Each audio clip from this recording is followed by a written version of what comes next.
Now, if we are children, Romans 8:17. Now, if we are children, then we are heirs, heirs of God and co-heirs with Christ, if indeed we share in his sufferings, in order that we may also share in his glory. And again, his suffering was the cross. Well, it was a lot more. Of course, he was denied by the very people that he came to save, by the very people that crucified him, that he prayed for. He was denied. And yes, we'll be denied. That's one of the sufferings. But don't tell me that your sickness isn't a cross. You know your sickness is a cross. And there is so much God is doing with that sickness until he chooses to heal you. The healing could come in the form of you leaving your earthly tent behind, or the healing could come in the form of someone praying over you and all of a sudden you're healed and you're freed from that infirmity. But until that healing comes, there's work to do. Things are going on. There's power, powerful, powerful graces being released from the work of that cross. The complications to your life. Your loved ones. I mean, all of us feel terrible when we're sick and we're a burden to other people. I mean, what could be more miserable? You're a burden to yourself and you're a burden to others.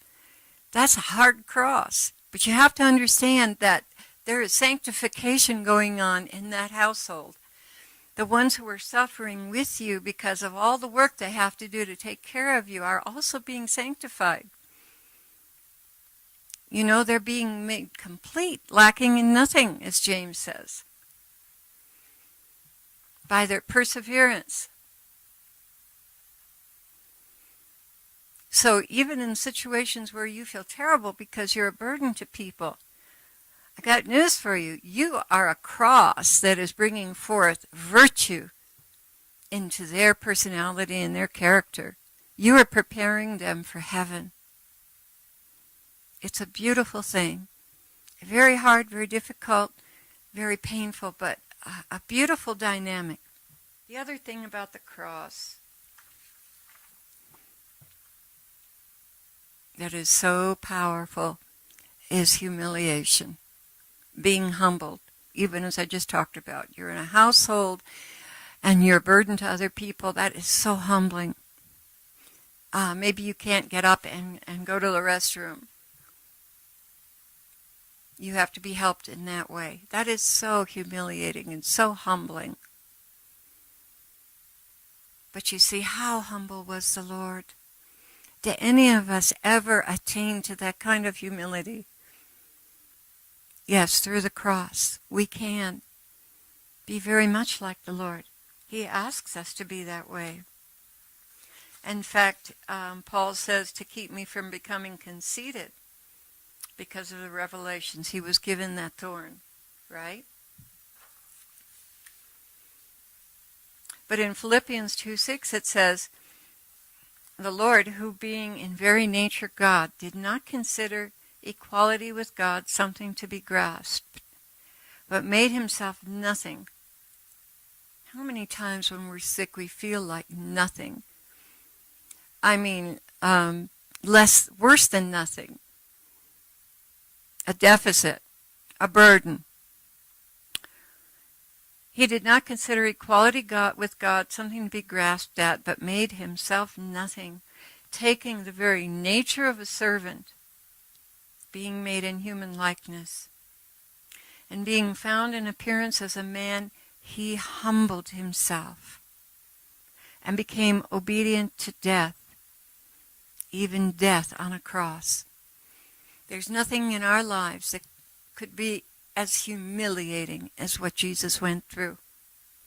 But let me tell you, when you have to suffer tremendous, humiliating, very humiliating situations because of the condition of your body, you're very close to him.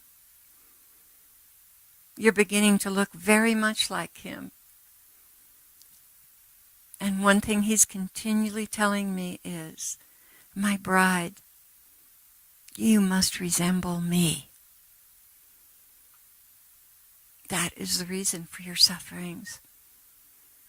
I want you to resemble me. And when you come to heaven, such glory will be yours for the crosses that you carried. Never mind if you complain. I'm hoping that I'm giving you a perspective on this so that you'll stop complaining and start thanking the Lord. This is something he's been working with me for a long time about. My husband as well. The glory that will be ours because we received those crosses and we carried them faithfully without becoming bitter, angry, disillusioned. Maybe we had to deal with depression sometimes. But even that can be a terrible cross to carry. But if we know the Lord and we love him, he will communicate his grace, his mercy, his love, and his comfort to us. And whisper into our hearts, beloved, there's nothing wrong with your faith. There's no great sin in your life. I'm sharing my cross with you. Will you help me carry it? You see, the Lord is going to suffer pain until the very day that this whole mess is wrapped up and every soul their destiny has been decided. He's going to suffer because he created us, and because when we suffer, he suffers terribly. He cries with us. He hurts with us. His compassion is beyond reckoning. You can't understand God's compassion. It is so much higher than anything we can imagine. And when you're carrying that cross, he's right there with you. And he's going to whisper into your ear, beloved, there's nothing wrong with you. There's no condemnation. You're not lacking in faith. There was nothing wrong with the gift of healing. This is a cross. It's a cross I've given you.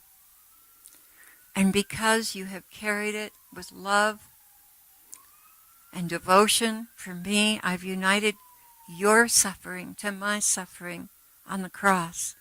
And great glory will be yours in heaven. And you will see all of the beautiful things that were accomplished through your suffering. Relatives that eventually came to the Lord. Loved ones that were released from drugs.